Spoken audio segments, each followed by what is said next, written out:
نماز میں عام حالات میں ایک پوزیشن نہیں ہے اور وہ لیٹنے کی، اور لیٹنا آرام پسندی اور آرام طلبی کی علامت ہے۔ انسان سونے کے وقت لیٹتا ہے اور جب سو جاتا ہے تو اس کے عقل، شعور اور باقی چیزیں کام کرنا چھوڑ دیتی ہیں۔ اس وقت انسان کی مکمل بے بسی کی علامت ہوتی ہے۔ اس وقت انسان پھر نافرمانی کا کوئی کام کر نہیں سکتا، اسے نماز میں لٹایا نہیں گیا، باقی ہر حال میں جھکایا بھی گیا، ناک کی لکیریں نکلوائی گئی، پیشانی زمین پہ رکھی گئی، ہاتھ زمین پہ رکھوائے گئے، اور اس طرح رکھوائے گئے کہ کہا کتے کی طرح پھیلاؤ مت، ان کو اٹھا کے رکھو تاکہ پوری طرح سر جھک جائے۔ جب آپ ہاتھ پھیلا لیتے ہیں، کونیاں نیچے ٹکا لیتے ہیں، تو سر کے اندر، یہ پیشانی کے اندر وہ عاجزی نہیں آتی، وہ جھکاؤ نہیں آتا۔ پھر نماز کے اندر آپ سینے پہ ہاتھ باندھتے ہیں۔ سینے پہ ہاتھ باندھنا، دل پہ ہاتھ رکھنا، عاجزی، ادب کا مظاہرہ کرنا ہے، اور اس بات کا سمبل ہے کہ یا اللہ ہم ہاتھ باندھے پوری طرح تیری اطاعت کے لیے تیار ہیں، ہاتھ باندھ کے تیرے سامنے عہد کرتے ہیں، ایاک نعبد و ایاک نستعین، ہمارے دل کے خیالات اور خواہشات اور سب کچھ تیرے نام وقف ہے۔ پھر نماز میں ہم ہاتھ اٹھاتے ہیں سب سے پہلے اللہ اکبر کہہ کے، ہینڈز اپ، سر تسلیم خم، کچھ بھی نہیں، سب کچھ چھوڑ دیا، اس دنیا سے بھی اعلان برات اور دنیا کے ہر کام سے، ہر ایک سے منہ موڑ کے اللہ کی طرف۔ اللہ اکبر، آپ خود سوچیں، اللہ اکبر کہتے ہوئے جب انسان اپنے ہاتھ اٹھاتا ہے تو یہ ہینڈز اپ ہونے کی علامت ہے کہ میں بے بس ہوں، تیرے سامنے کوئی بھی چیز، میرے ہاتھ خالی ہیں، خالی ہاتھ آیا ہوں اور عاجز ہوں، اطاعت گزار ہوں، فرما بردار ہوں، جو کہے گا مانوں گا۔ اور آخری ایکشن نماز میں سلام ہوتا ہے۔ ابتدا ہوتی ہے اللہ اکبر سے اور انتہا ہوتی ہے سلام پر۔ سلام پر انسان کی گردن بھی موو کرتی ہے، رائٹ اور لیفٹ، گویا تمام جسم اللہ کی اطاعت میں ایک دفعہ ہل چکا ہوتا ہے۔ اور جب انسان اپنی دائیں طرف سلام کرتا ہے تو پوری دنیا والوں کے لیے امن کا پیغام دیتا ہے، میسج دیتا ہے۔ بائیں طرف کرتا ہے تو پوری دنیا والوں کے لیے امن کا پیغام دیتا ہے، السلام علیکم، تم سب پر سلامتی ہو اور تم سب پر سلامتی ہو، میرے ہاتھ اور میرے زبان اور میرے اعمال سے تم سب محفوظ رہو۔ ایک نقطے پہ غور کیجئے، اللہ چاہتا تو یہ ایکشن کروائے بغیر یہ سب کچھ ہم سے کہلوا دیتا، لیکن آپ نے دیکھا ہوگا کہ بچوں کو بعض اوقات پوئمز پڑھوائی جاتی ہیں جو ویسے ہی رٹوا دی جاتی، اور بعض پوئمز ہوتی ہیں ایکشنز کے ساتھ۔ دونوں میں کیا فرق ہے؟ بہت بڑا فرق ہے۔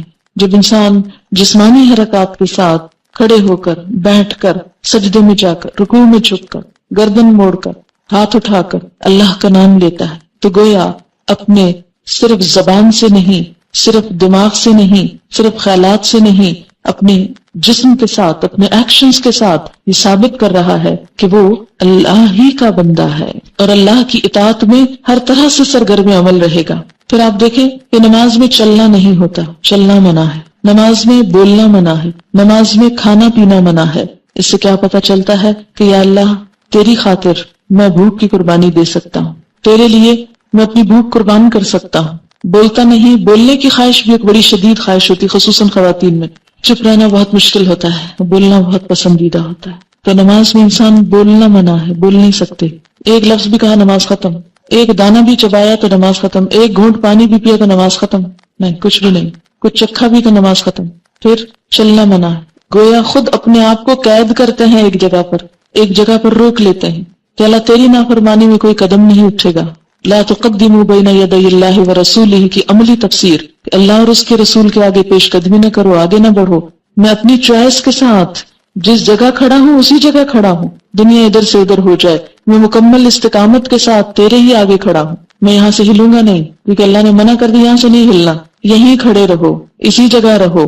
اور ساری نماز میں ہم ایک ہی جگہ، جب تک سلام نہ پھیر لیں ایک ہی جگہ کھڑے رہتے، کبھی ایسا نہیں کرتے کہ ایک قدم آگے پھر پیچھے پھر دائیں پھر بائیں، چاہے کتنے بھی تھکے ہوئے ہوں، کتنا بھی خواہش ہو چلنے بھاگنے دوڑنے کی، کسی بھی ایکٹیویٹی کی، نہیں۔ تو چلنا پھرنا کیا ہے؟ بھاگ دوڑ زندگی کے تمام کاموں کا احاطہ کرتا ہے، سارے کاموں کا احاطہ، چلنا پھرنا، سب کام چل پھر کے ہی ہوتے ہیں نا۔ تو انسان کیا وعدہ کرتا ہے اپنے آپ کو، اپنے قدموں کو روک کر کہ اے میرے رب تیری خاطر میں ہر کام چھوڑ سکتا ہوں، میری ہر سرگرمی تیرے سامنے ہیچ ہے، ادھوری ہے، تو کہے تو میں سب کچھ چھوڑ سکتا ہوں، میں ایک جگہ کھڑا ہو سکتا ہوں، اسٹل سٹینڈ، ہل جل بھی منع ہوتی ہے اس میں۔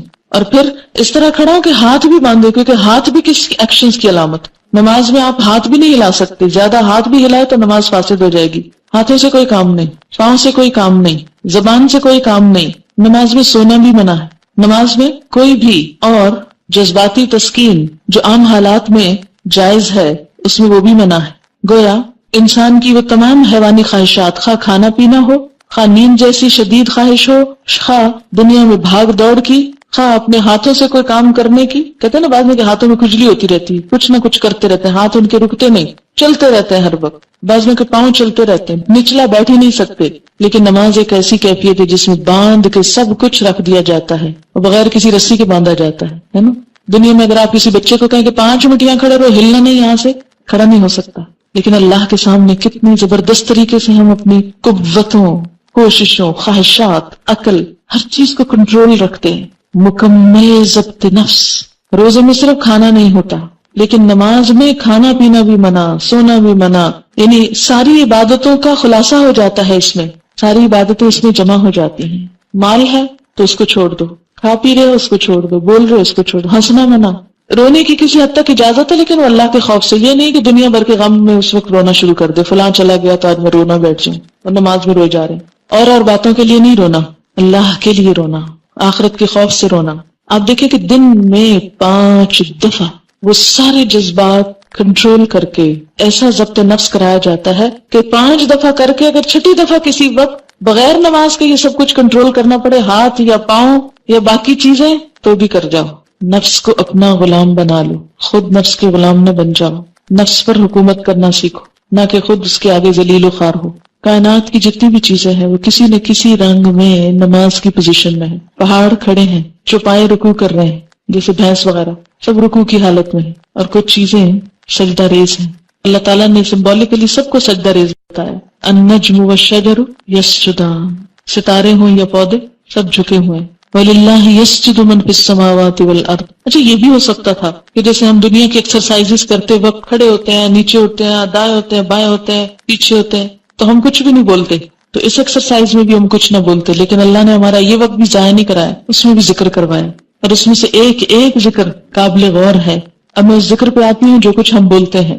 نماز میں ہم سب سے پہلے نیت کرتے ہیں. نیت کے بغیر کوئی نماز نہیں ہوتی.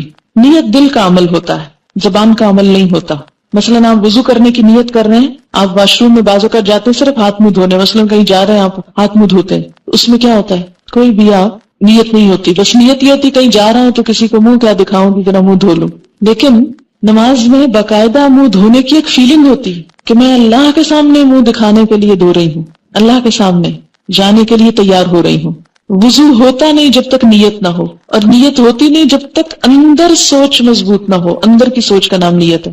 اب آپ دیکھیں کہ جب وضو کرتے تو آپ یہ تو نہیں کہتے میں وضو کر رہی ہوں برائے نماز ظہر، اور داخل ہو رہی ہوں واش روم میں اور کھول رہی ہوں ٹونٹی اور نکال رہی ہوں پانی، کچھ بھی نہیں کہتے. جا کے سوچ کے ساتھ اللہ کے لیے وضو ہے، بسم اللہ پڑھ کے ہاتھ دھوتے ہیں اور کلی شروع کر دیتے ہیں اور وضو ہو جاتا ہے. نماز میں بھی اسی طرح یہ جو ہم نے پنجابی، اردو، انگریزی کی نیتیں خود بنائی ہوئی ہیں نا، خود ساختہ، کیونکہ اگر نبی صلی اللہ علیہ وسلم نے سکھائی ہوتی تو ایک ہی ہوتی. یہ چونکہ ہم نے بنائی ہوئی ہے اس لیے ہر زبان کی مختلف ہے اور ہر لوگوں کی مختلف ہے. تو زبان سے نیت کا بولنا ضروری نہیں ہے بلکہ دل میں. اچھا آپ دیکھیں کہ جب ہم بعض اوقات زبان سے بول رہے ہوتے ہیں نا تو دماغ کو کام کرنے کی ضرورت نہیں پیش آتی، ہم رٹے ہوئے طوطے کی طرح بس بول کے ختم کر دیتے ہیں ایک بار. تو نماز میں نیت دماغ کی حضوری ہے، دل کی حضوری. کیا کرنے جا رہے ہو، کہاں کھڑے ہو، اس وقت کیا کر رہے ہو. یہ نہیں کہ آئے اور منہ سے بول دیا اور کوئی پتہ نہیں کیا کر رہے ہیں اور کیا نہیں کر رہے. نیت دماغ کو ایک جھٹکا، باقی خیال نکال کے اب یہ خیال ڈالو. اور آپ دیکھیں گے کہ عام طور پر ہاتھ منہ دھونے سے کیا ہوتا ہے اور وضو کرتے وقت کیفیت ہی کچھ اور ہوتی. نیت کے فرق سے عمل بدل جاتا ہے. انما الاعمال بالنیات، کیفیت بدل جاتی، دل کی حالت بدل جاتی. وہی پانی ہے، وہی ٹیپ ہے، وہی سب کچھ ہے. جب سوچ فرق ہوئی سارا ایکشن ایک اور طرف چلا گیا، کسی اور کریڈٹ میں چلا گیا. پھر اس کے بعد نماز میں کھڑے ہوئے اب سوچتے ہیں، دل میں دہراتے ہیں، اچھا کیا پڑھنے لگے، ظہر، فجر، عصر، کون سی نماز، فرض، سنت، اتنی رکعت، اتنی، ٹھیک ہے. کوئی کہنے کی ضرورت نہیں کہ منہ طرف خانے کعبے کے اور اس طرح کی چیزیں، کیونکہ جب تک آپ منہ طرف خانے کعبے کے کریں نا نماز تو ہوتی نہیں. اور بعض اوقات لوگ گاڑی میں پڑھ رہے ہوتے ہیں اور بول رہے ہوتے ہیں منہ طرف خانے کعبے کے، اللہ اکبر، رٹے رٹائے جملے. تو آپ نے کیا کرنا، نیت. اور نیت میں صرف یہ نیت نہیں کہ 4 رکعت پڑھ رہی ہیں، یہ 2 رکعت، صرف یہ نیت نہیں، نیت یہ بھی کہ صرف اللہ کے لیے پڑھ رہی ہیں، کوئی ریاکاری نہیں، کوئی دکھاوا نہیں. کیوں؟ اس لیے کہ اگر دکھاوے کی نماز پڑھی تو نبی صلی اللہ علیہ وسلم نے کیا فرمایا، من صلی یرائی فقد اشرکا، جس نے دکھاوے کی نماز پڑھی اس نے شرک کیا. شرک فویل للمصلین، ہلاکت ہے نمازیوں کے لیے، نمازیوں کے لیے، الذین هم عن صلاتهم ساہون الذین هم یراؤون، وہ جو اپنی نمازوں سے غافل ہیں اور وہ جو دکھاوا کرتے ہیں۔ نماز میں بھی اور عام زندگی میں بھی نماز ضبط نفس کی ایک ٹریننگ ہے، اور اگر دکھاوا ہے تو ضبط نفس کیا ہوا؟ خاک۔ اور پھر ہر جو سٹیپ ہے اس کو صحیح طریقے پر ادا کرنا، کیونکہ بدترین چوری نماز کی چوری ہے، سجدے اور رکوع ادھورے کرنا، جلد بازی میں کرنا، صرف کھڑے ہو کے بیٹھ کے اٹھک بیٹھک کر کے ختم کر دینا۔ It's not just a physical exercise, یہ کسی انسان کی بتائی ہوئی ایکسرسائز نہیں کہ آپ اس میں غلطی بھی کر لیں، اس میں نہیں ویسے ہم کرتے ہوتے، اس کو اتنا ہی جھکتے ہیں۔ مثلا اگر آپ نے ایروبکس کبھی کیے ہوں تو آپ کو پتا ہے کہ جتنا جس چیز کو بینڈ کرنے کے لیے کہا جاتا ہے اتنا ہی کرتے ہیں، اور جب تک اتنا آپ کر نہ جائیں آپ کی بات پوری نہیں ہوتی۔ آپ ادھورے کریں تو اس کا فائدہ ہی کچھ نہیں ہوتا۔ نماز میں کہتے اچھا پھر کیا ہوا اگر کم ہوا یا زیادہ، اتنی کیا ریجیڈیٹی ہے؟ نہیں، اس کا بھی وہ صحیح فائدہ نہیں ہوگا جب تک آپ ہر ایکشن جو ہے وہ سنت کے مطابق نہیں کریں گے۔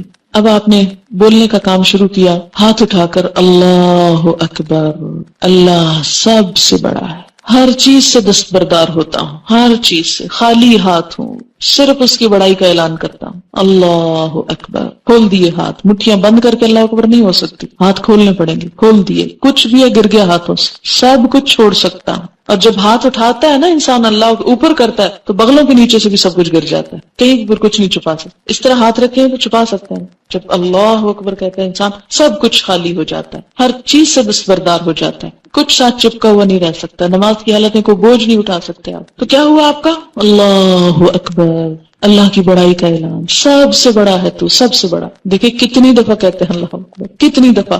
اور عملی زندگی میں واقعی اللہ بڑا ہے بڑا؟ نہیں، وہاں تو کہیں نفس بڑا ہے، کہیں عقل بڑی ہے، کہیں مال بڑا ہے، کہیں اولاد بڑی ہے، کہیں دوست بڑے ہیں، کہیں رشتہ دار بڑے ہیں، کہیں رسم و رواج بڑے ہیں، ان کے پیچھے چلتے ہیں۔ اور اللہ بس صرف نماز میں بڑا ہے، اور وہ بھی کوئی خاص نہیں، صرف کہنے کی حد تک۔ کیسی نماز ہے ہماری، اور ہر سٹیپ پہ کہہ رہے ہیں اللہ اکبر، اللہ سب سے بڑا ہے، سب سے بڑا، سب سے بڑا۔ اور اگر نماز درست ہو جائے سارا دین درست ہو جائے، نماز میں احساس اور شعور کام کرنے لگے، زندہ ہو جائے نمازیں ہماری، سوچی سمجھی ہو جائے، بہت کچھ فائدہ ہو جائے۔ اللہ اکبر، اور یہ کہہ کر انسان پر ہاتھ باندھ دیتا ہے سینے پر اور دعا پڑھنے لگتا ہے۔ اس میں کئی ایک دعائیں سکھائی گئی ہیں، مثلا سبحانک اللہم وبحمدک وتبارک اسمک وتعالی جدک ولا الہ غیرک، پاک ہے تو اے اللہ اور آپ ہی کی حمد ہے، اور بابرکت ہے آپ کا نام، اور بلند ہے آپ کی شان، اور نہیں کوئی عبادت کے لائق آپ کے سوا۔ پاک ہے تو اے اللہ، پاکی بیان کرتا ہے انسان اللہ، آپ کی حمد، آپ کی تعریف، آپ کا نام بابرکت، آپ کی شان بلند، کتنی زیادہ تعریف کر رہا ہے انسان اللہ کی۔ واقعی عملی زندگی میں ایسا ہی ہے کہ مختلف چیزوں میں اپنی تعریف نہ چاہیں، اللہ کی تعریف چاہیں۔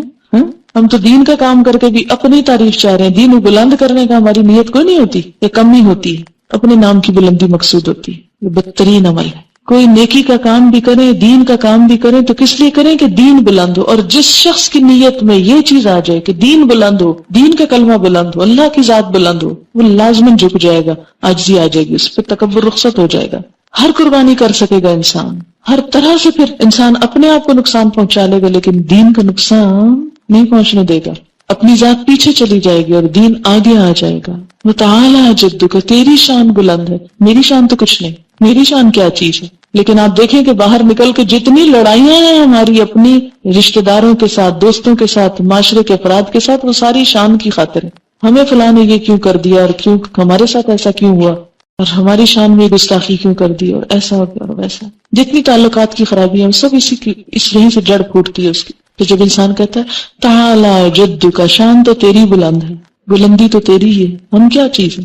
بندہ اور عاجز ہو جاتا ہے اور جھک جاتا ہے۔ ولا الہ غیرک، تیرے سوا تو کوئی الہ نہیں، تجھی کو پوچھتا ہوں، تیری ہی عبادت کرتا ہوں، اپنے نفس کی نہیں، عقل کی نہیں۔ ایک اور دعا بھی سکھائی گئی، اللہم باعد بینی وبین خطایایا کما باعدت بین المشرق والمغرب، اے اللہ میرے درمیان اور میرے گناہوں کے درمیان اتنی دوری پیدا کر دے جتنی مشرق اور مغرب کے درمیان، یعنی میں جو غلطیاں کر رہا ہوں ابھی تک، یا اللہ ان کو مجھ سے دور کر دے، ہٹا دے، کیونکہ وہ جو مجھے چمٹ گئی تو وبال جان جہنم میں لے جائیں گی۔ یا اللہ میری غلطیاں مجھ سے اتنی دور لے جا جتنا یہاں سے مشرق و مغرب کا فاصلہ ہے، بہت ہی دور، کہ ان کے اب مجھے نقصان یا ان کے اثرات نہ بھگتنے ہوں۔ اللہم نقنی من الخطایا، اللہ مجھے پاک کر دے خطاؤں سے، کما ینقی الثوب الابیض من الدنس، جیسے پاک کیا جاتا ہے سفید کپڑا میل کچیل سے۔ کبھی سفید کپڑا دھویا اور اس میں کوئی داغ ہو پھر رگڑتے ہیں، پھر دھوتے ہیں، اچھا پھر کھول کے دیکھتے ہیں، نہیں ابھی نہیں، ابھی رنگ صحیح نہیں ہو، پھر اس کو رنگ کاٹ ڈالتے ہیں، اس کو لیکوڈ ڈالتے ہیں، اس کو نیل ڈالتے ہیں، اس کو خوب چمکاتے ہیں۔ سب سے زیادہ ایفرٹ کس کپڑے کو دھونے میں ہوتی ہے؟ سفید کپڑے کو دھونے میں، اور میل کچیل کا پتہ بھی سفید کپڑے سے چلتا ہے۔ یا اللہ جس طرح سفید کپڑا دھلتا ہے ایسے تو میرے گناہ دھو دے۔ کتنی خوبصورت دعا ہے۔ اللہم اغسل خطایا، اے اللہ دھو دے میری خطاؤں کو، بالماء والثلج والبرد، پانی سے، برف سے اور اولے سے۔ اور یہ جو تکبیر تحریمہ کے بعد نبی صلی اللہ علیہ وسلم یہ دعا پڑھا کرتے تھے، اور یہ مشکات میں آئی ہے، فصل اول کی دعا ہے، اور دوسری بھی جو ہے مشکات میں آئی ہے، فصل دوم کی دعا ہے، ٹھیک ہے۔ یعنی زیادہ صحیح حدیث جو یہ پہلے والی ہے، دوسری بھی پڑھی جا سکتی ہے، لیکن عموماً ہم دوسری والی پڑھتے ہیں، جبکہ پہلے والی کا بھی مفہوم بہت خوبصورت ہے۔ بہت سے لوگ صرف تعصب کی وجہ سے کہ نہیں چونکہ ہمیں بچپن میں ہی سکھائی گئی اس لیے صرف دوسری ہی دعا پڑھتے ہیں، جبکہ اس کے علاوہ بھی دعائیں ہیں۔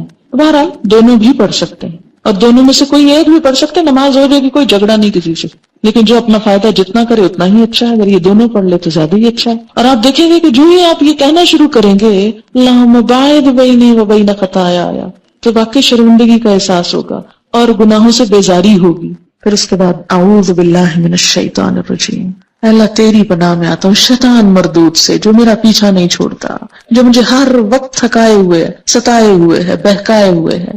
بسم اللہ الرحمن الرحیم، اللہ کے نام کے ساتھ جو بڑا ہی مہربان ہے، بڑا رحم کرنے والا ہے۔ میں اس عبادت کا آغاز کرتا ہوں۔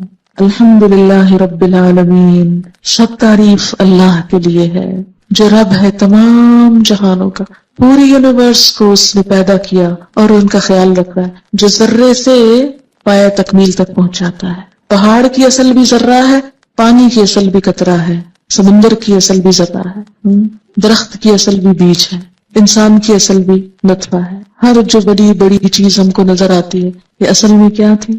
بہت چھوٹی حقیر۔ اس رب کا کمال یہ ہے کہ اس نے حقیر چیز کو اتنی شان دے دی، اتنا بڑا کر دیا۔ رب العالم، رب جو ذرے سے کمال تک پہنچائے، جو ذرے کو چمکا ڈالے، اسے اہمیت دے دے۔ ہم کیا چیز تھے؟ وہ رب جس نے ہم حقیر پانی کا ایک چھوٹا سا کیڑا جس کا کوئی نام نہ تھا، لم یکن شیئا مذکورا، اسے رب نے اتنا بڑا کر دیا کہ بولنے، سننے، دیکھنے والا، عقل استعمال کرنے والا اور بڑی بڑی باتیں کرنے والا بنا دیا۔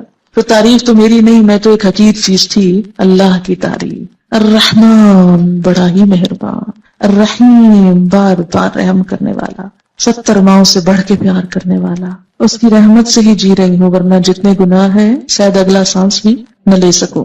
مالک یوم الدین، جزا سزا کے دن کا مالک، بدلے کے دن کا مالک۔ مالک یوم الاخرہ نہیں کہا گیا، مالک یوم الدین کہا گیا، بدلے کا دن، بدلے کا دن۔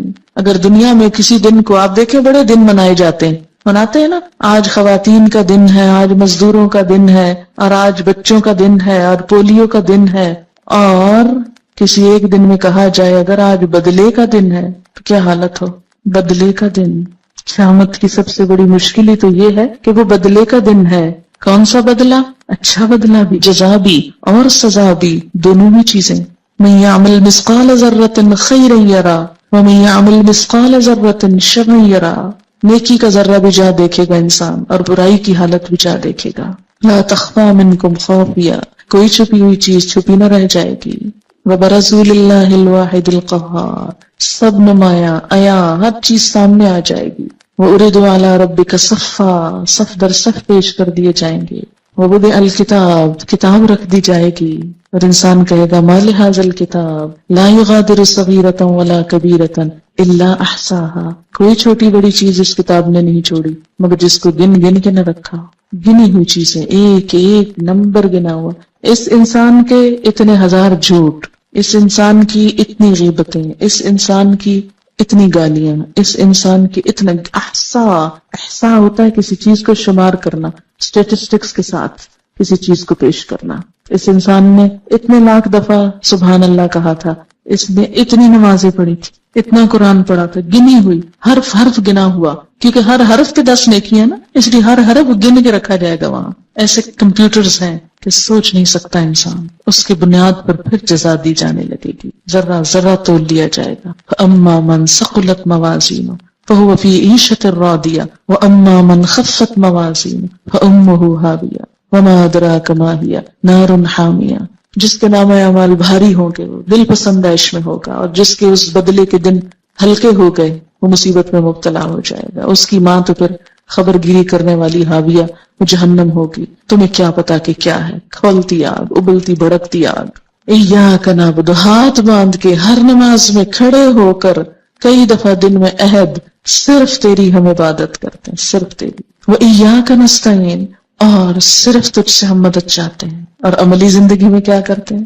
کبھی کسی پہ توقع، کبھی کسی پہ سہارا، کبھی کسی کا بھروسہ. جھوٹ کہتے ہیں جو نماز میں کہتے ہیں، اسی لیے تو نماز قائم نہیں ہو رہی. کسی بھی چیز کی بنیاد جب جھوٹ پر ہوتی ہے تو وہ قائم نہیں ہو سکتی، جھوٹ کے پاؤں نہیں ہوتے. تو جو شخص سچی نماز پڑھتا ہے پھر ہو نہیں سکتا کہ اس کی زندگی میں غیر اللہ شامل ہو جائے. ایاک نعبد، صرف تیری ہم عبادت کریں. وایاک نستعین، صرف تجھ سے ہم مدد چاہتے ہیں. انسانوں سے کوئی مدد لینا، مثلا میں آپ سے کہوں کہ یہ پانی کا گلاس اٹھا کے نیچے رکھ دیں، یہ اس میں شامل نہیں ہوتا. کیوں؟ اس لیے کہ یہ اسباب کو اختیار کرنا اللہ تعالیٰ کی طرف سے اس کا حکم بھی ہے. اللہ نے قرآن پاک میں ایک بہت عادل بادشاہ ذوالقرنین کی صفت بیان کی کہ اس نے فَأَتْبَعَ سَبَبًا، بار بار آتا ہے کہ اس نے اسباب کی پیروی کے اسباب استعمال کیے. اللہ کی پیدا کی نعمتوں کو استعمال کرنا یا کسی انسان سے مدد لینا یا ظاہر میں کسی چیز کا تبادلہ کرنا یہ منع نہیں ہے، یہ اس میں نہیں آتا.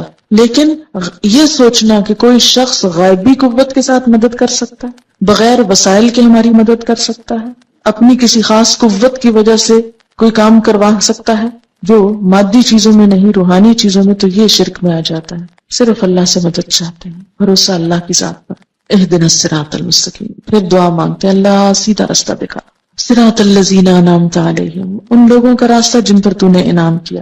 یعنی ہر شخص سمجھتا ہے وہ سیدھے راستے پہ جا رہا ہے، جبکہ دیکھنا یہ ہوگا کہ سیدھے راستے پہ جانے والے صحابہ کرام جو تھے، انبیاء علیہم السلام جو تھے، انہوں نے کیا کام کیے. غیر المغضوب علیہم، ان کا نہیں جن پہ تیرا غضب ہوا، ولا الضالین، اور نہ ان کا راستہ چاہیے جو بھٹک گئے. ایسے لوگ جیسی قومیں جن پر تیرا غضب ہوا، جیسے یہود نے کام کیے، بنی اسرائیل نے کام کیے، یا اللہ ہم وہ نہ کریں. اور نصارہ نے جو شرک کیا اور جس طرح بگڑ گئے اور دین کی حدیں پھلانگ کے کہیں اور چلے گئے، اور جدید دور میں جیسے سیکولرزم کی طرف مائل ہو گئے ان کی اکثریت، یہ سب بھٹکنے کی علامتیں ہیں. یا اللہ تو ہمیں ان سب بھٹکنے والی چیزوں سے بچا لینا. دن میں 5 دفعہ، اور پھر کہتے ہیں آمین، اے اللہ تو سن لے اور تو قبول کر لے. یہ ایک طرح سے دعا ہے. اب آپ دیکھیں کہ نماز میں ہم اللہ کو کیا دے رہے ہیں، خود ہی مانگے جا رہے ہیں. تھوڑی سی تعریف کرنے کے بعد مانگنے کو آ جاتے ہیں، مانگنا شروع کر دیتے ہیں، پھر بھی احسان جتاتے ہیں کہ ہم نماز پڑھ رہے ہیں. نماز وہ تو اللہ ہمارے ساتھ بھلا کر رہا ہے، اللہ تعالیٰ نے ہمارے ساتھ بھلائی کی، ہم بھلا کیا کر رہے ہیں؟ کچھ بھی نہیں کر رہے. پھر اس کے بعد قرآن کا کچھ حصہ، فَاقْرَؤْا مَا تَيَسَّرَ مِنَ الْقُرْآنِ فَاقْرَؤْا مَا تَيَسَّرَ مِنْهُ وَرَتِّلِ الْقُرْآنَ تَرْتِيلًا. جیسے سورۃ مزمل میں آتا ہے یا ایھا المزمل قم اللیل الا قلیلا نصفہ وانقص منہ او زد علیہ ورتل القرآن ترتیلا. آہستہ آہستہ ترتیل کے ساتھ قرآن کو پڑھنا نماز میں.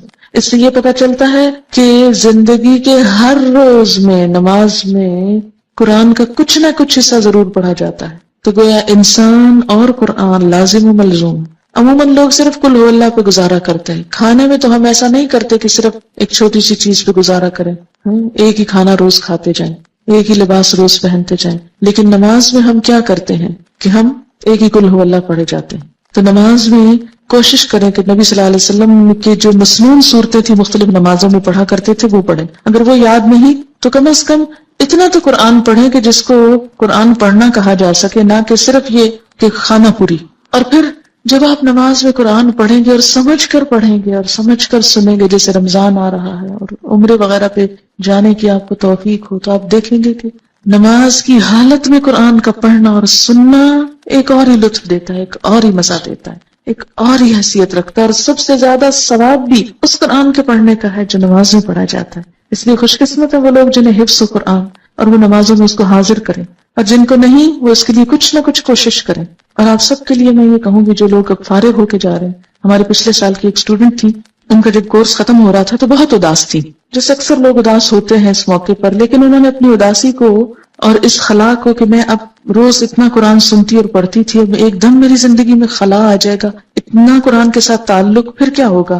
میرے پاس تو وقت ہے اور مجھے اس کے ساتھ تعلق قائم کرنا ہے. تو انہوں نے ایک بڑی اچھی بات سوچی، اور وہ یہ تھی کہ وہ کہنے لگی کہ میں نے اپنے اس غم اور اس اداسی کو ایک پریکٹیکل چیز میں بدل لیا. میں نے کہا کہ میں قرآن کا کچھ حصہ یاد کروں گی. اور ویسے بھی ہمارے کورس میں 30واں پارہ زبانی یاد کرنا ہوتا ہے، جو عموماً ہم طالبات کو کھلی چوائس دیتے ہیں کہ کورس ختم ہونے کے بعد گھر جا کر یاد کر کے کسی بھی وقت سال میں آ کے سنا دیں. تو 30واں چونکہ ہماری طرف سے لازم تھا تو انہوں نے کیا کیا، جاتے ہی قرآن پاک چھوٹی چھوٹی صورتوں کے ساتھ یاد کرنا شروع کر. اب وہ کہتی تھی کہ جس طرح میں پہلے دن میں 10 دفعہ سبق ترجمے سے یاد کرتی تھی، اب میں نے کیا کیا 10 نہیں 20 دفعہ ایک ایک آیت پڑھتی تھی. جب آیت یاد ہوتی پھر 2 آیتیں ملا کے 20 دفعہ کرتی. پھر اسی طرح پہلے یہ ہوتا ہے کہ جب کوکنگ کر رہے ہیں تو قرآن پڑھ رہے ہیں، تو اب بھی میرا روٹین ہوتا تھا کہ اس وقت بھی قرآن پڑھ رہے ہیں. کہتے ڈرائیونگ کر رہی ہوتی تھی تو لائٹس پہ گاڑی رکتی تھی تو فوراً قرآن اٹھاتی اور سورت کو یاد ویسے پڑھتی رہتی، اور پھر کیا کرتی تھوڑی سی جہاں سے بھولتی وہاں سے سپارہ دیکھ کے یاد کری. پھر کہتی کہ میں نے ایک حافظہ کا بندوبست کیا کہ جو مجھ سے سنتی تھی، کیونکہ میں سمجھتی تھی کہ اب اتنا زیادہ ہو گیا کہ میں خود سے نہیں کر سکی. قرآن سنانے سے ہی زیادہ یاد ہوتا ہے، غلطی نکلتی ہے تو پتہ چلتا ہے کہ کہاں کھڑے. کہتی پھر اس کے سنانے کا بندوبست کیا. اور اس طرح وہ جو مجھے ڈر تھا کہ گیپ آ جائے گا، کہ قرآن کے ساتھ اتنی اٹیچمنٹ ہو گئی تھی اور اتنا اچھا سال گزرا تھا، تو اس میں فرق نہیں پڑا. پھر 30واں ہم نے لازم کیا تھا، اس میں جب انہوں نے سنایا تو کوئی غلطی نہیں تھی، 100 کے 100 نمبر تھے ان کے. پھر اس کے بعد انہوں نے کیا کیا، خود اپنے اون پہ 29واں بھی، کیونکہ بچے ان کے بڑے ہیں، 2 ہیں، بڑے ہو چکے ہیں، کتنا گھر کا اتنا خاص کام نہیں. خود ڈینٹسٹ تھی، کام چھوڑ دیا فی الحال. اور اگر ڈینٹسٹ ہوں بھی اور پریکٹس کریں بھی تو آپ دیکھیں کہ آپ لوگوں کے دانت جوڑتے رہیں، توڑتے رہیں، نکالتے رہیں، ڈالتے رہیں، اور ساتھ قرآن پڑھتے رہیں. میرے دانت میں ایک دفعہ تکلیف ہوگی تو میں ڈینٹسٹ کے پاس مجھے آدھا گھنٹہ بعض اوقات اس چیئر پہ بیٹھنا پڑتا تھا، اور وہ کسی نہ کسی نرس یا ادھر ادھر بات شات کرتے رہتے تھے. تو میں سوچتی کاش اس شخص کو قرآن آتا ہو یا اس کو قرآن کی سمجھ ہو یا کوئی اچھی باتیں، تو اس وقت یہ مریض کو اتنا لمبا لیکچر دے سکتا ہے کھڑے کھڑے باتوں میں. تو وہ بھٹی جھونکنے والے اور اس کی مثال پھر آ گئی نا. اچھے دوست اور اچھے ساتھی، جلیس کا لفظ کوئی بھی جو ساتھ بیٹھ جائے، صرف دوست نہیں جو دلی دوست، کوئی بھی جو پاس بیٹھا ہو، اس کی مثال ہے وہ. تو اس طرح جیسے ابھی اب دعائیں آپ کو سکھائی جائیں گی نئے لوگوں کو جو سیکھ چکے ہیں، اس میں بھی ہم یہ دعا مانگتے ہیں نا کہ ورزقنی تلاوتہ آناء اللیل وآناء النہار، مجھے اس کی تلاوت کی توفیق عطا کر رات کی گھڑیوں میں اور دن کی گھڑیوں میں. یعنی جب آپ قرآن آپ کو یاد ہو جاتا ہے تو پھر کیا ہوتا ہے، کھڑے چلتے بیٹھتے اٹھتے کرتے آپ کچھ نہ کچھ یاد کر لیتے ہیں. پھر اس کو یاد رکھنے کا طریقہ یہ ہے کہ نمازوں میں آپ اس کو پڑھیں، اور جس کے لیے یہاں بات ہو رہی ہے کہ نماز کے اندر اس کو دہرایا جائے. اور اس میں یہ کہ جیسے ظہر کی نماز کے لیے ایک سورت رکھ لیں، ایک عصر کے لیے رکھ لیں، پھر مغرب کے لیے، اور اس طرح آپ کی نماز میں کنسنٹریشن خود بخود آنے لگے گی جب قرآن ورائٹی کے ساتھ آپ پڑھیں.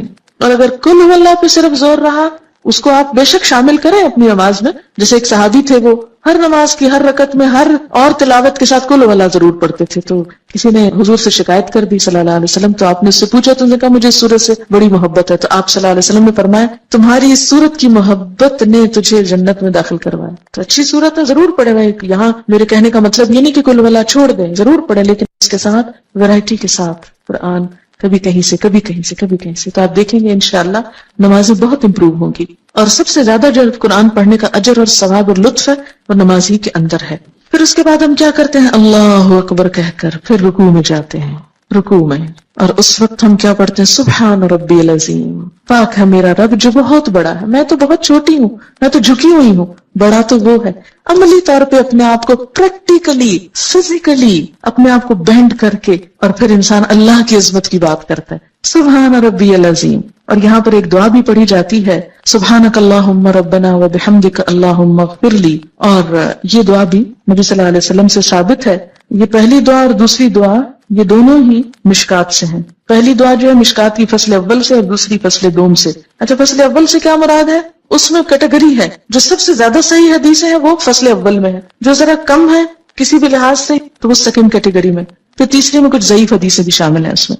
تو یہ جو دعا ہے سبحانک اللہم ربنا وبحمدک اللہم اغفر لی، یہ پہلے درجے کی دعاؤں میں سے ہے، اس کو بھی پڑھ سکتے ہیں. اور اس کا معنی کیا ہے، پاک ہے تو اے اللہ، اے ہمارے رب، اور تعریف تیرے ہی لیے، اللہ میاں مجھے بخش دے، میں تیرا عاجز بندہ، تو میری بخشش کر.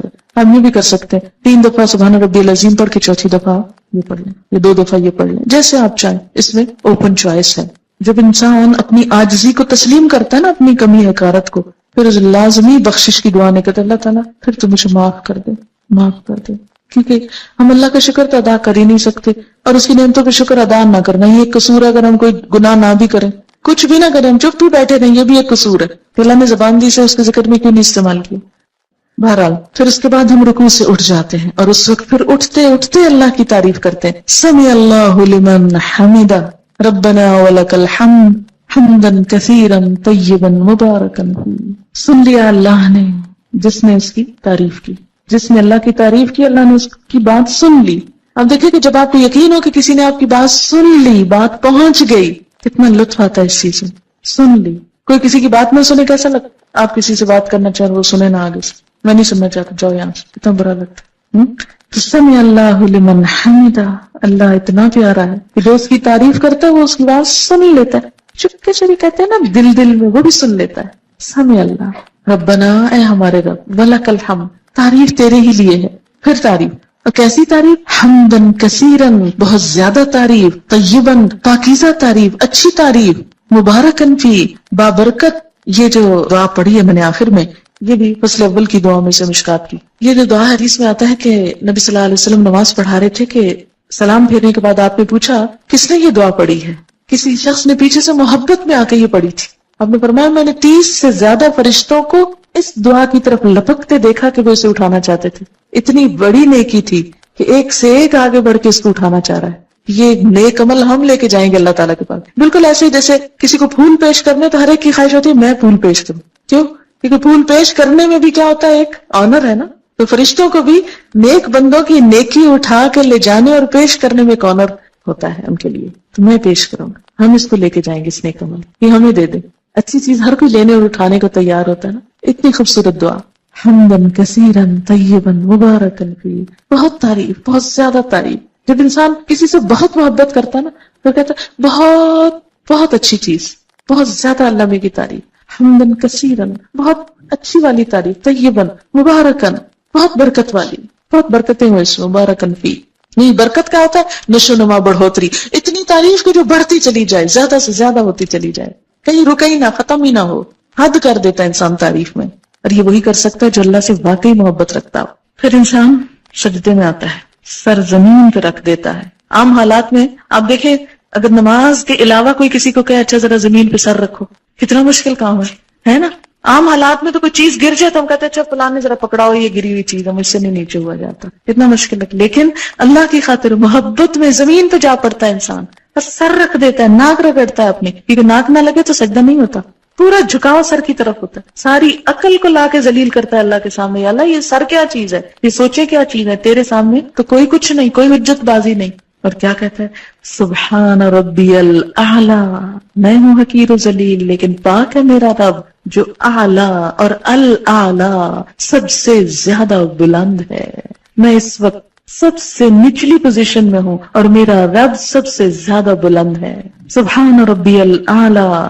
اور اس وقت انسان پھر کیا کرتا ہے؟ وہی دعا دوبارہ پڑھ سکتا ہے، سبحانک اللہم ربنا وبحمدک اللہم اغفر لی. حدیث میں آتا ہے کہ بندہ سجدے کی حالت میں اللہ کے سب سے زیادہ قریب ہوتا ہے، سب سے زیادہ قرب کی حالت ہے. واسجد واقترب، سجدہ کرو، قریب ہو جاؤ. اس وقت اللہ کی بڑائی بیان کرتا ہے انسان، اور اسی لیے سجدے کی حالت میں کی ہوئی دعا قبول ہوتی ہے. اور اس وقت انسان بخشش کی دعا مانگ لے، اللہم اغفر لی، تو اس سے بڑھ کر اور کوئی خوبی نہیں، کوئی بھلائی نہیں. پیک پہ ہوتا ہے انسان اپنی عاجزی کے اور مانگنے کے اور قربت کے اور دعا کے قبول ہونے کے. ہر چیز اپنی انتہا کو. یہاں سے کیا ہوا؟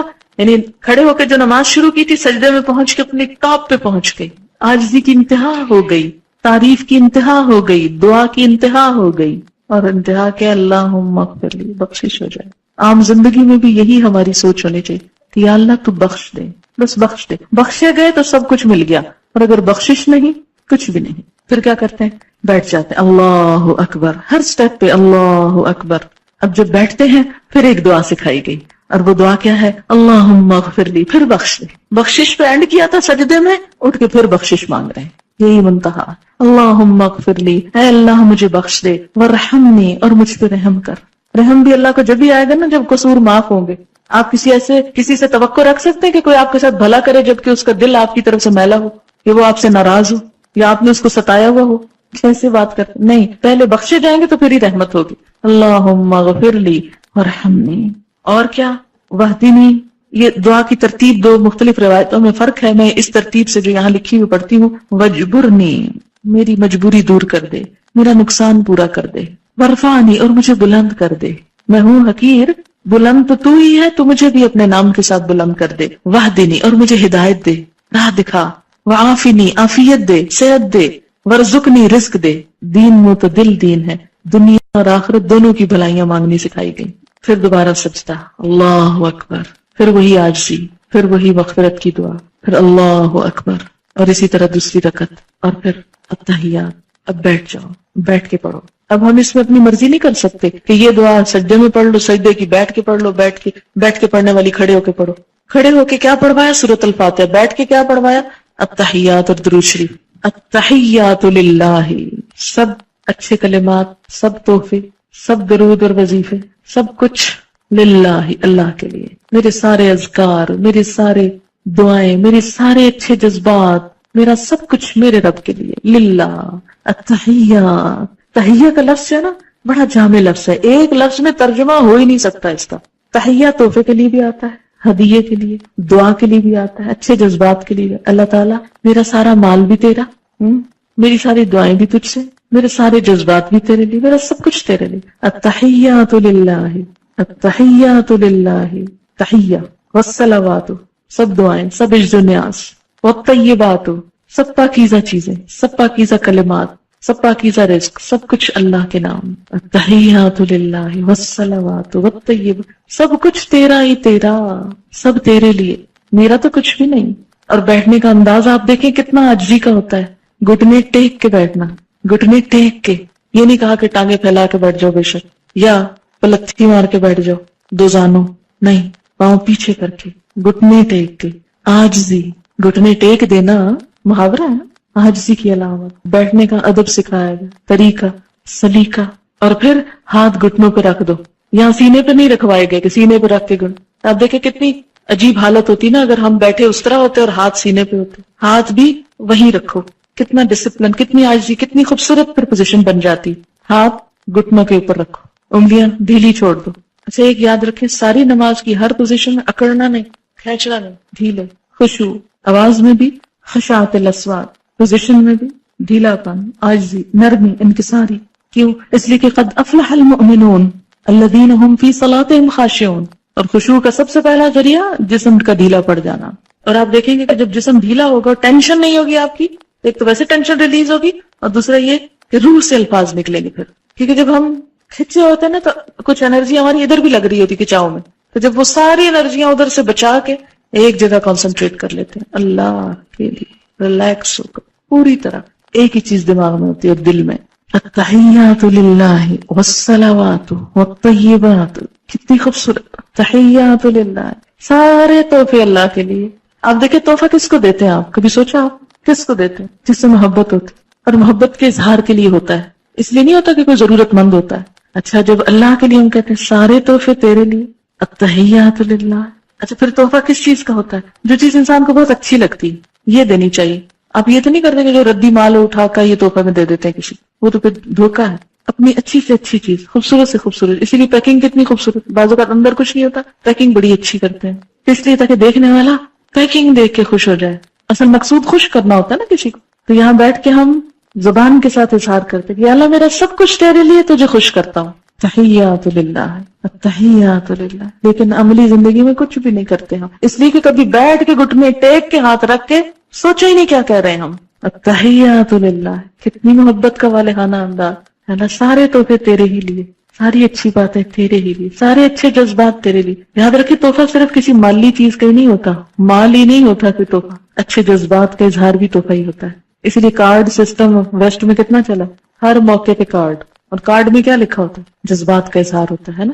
تو وہ جو جذبات کا اظہار ہے والصلوات والصلوات والطیبات، اور وہ کیا ہے؟ پاکیزہ بھی ہیں. کتنے گہرے لفظ ہیں تین یہ، التحیات للہ والصلوات والطیبات والطیبات. ہم دیکھیں کہ اللہ کے لیے جذبات اور پاکیزہ، صاف، کوئی بدگمانی نہیں، کوئی شکوہ نہیں، کوئی کچھ بھی نہیں، بالکل خالص، چمکدار، شفاف. اگر آپ کو پتہ چل جائے کسی کے بارے میں کہ کوئی آپ کو کچھ دے رہا ہے اور اس میں کچھ ملاوٹ کی ہوئی ہے، اس نے مثلا دودھ بھیجا کسی نے آپ کے گھر تحفتاً، اور پانی ڈال کے بھیجا ہے، کوئی کھانا بھیجا اور باسی بھیجا ہے، وہ تحفہ لے کے آپ کی محبت بڑھتی ہے یا عداوت بڑھتی ہے؟ اللہ کو جو تحفے ہم دیتے ہیں ساتھ ہی کہتے ہیں طیبات، طیبات، پاکیزہ، کوئی دھوکہ نہیں، فریب نہیں. عام طور پر بھی کیا حکم دیا گیا مثلا تحفے کے معاملے میں ہمیں کہ اپنے بھائی کے لیے وہ پسند کرو جو اپنے لیے کرتے ہو.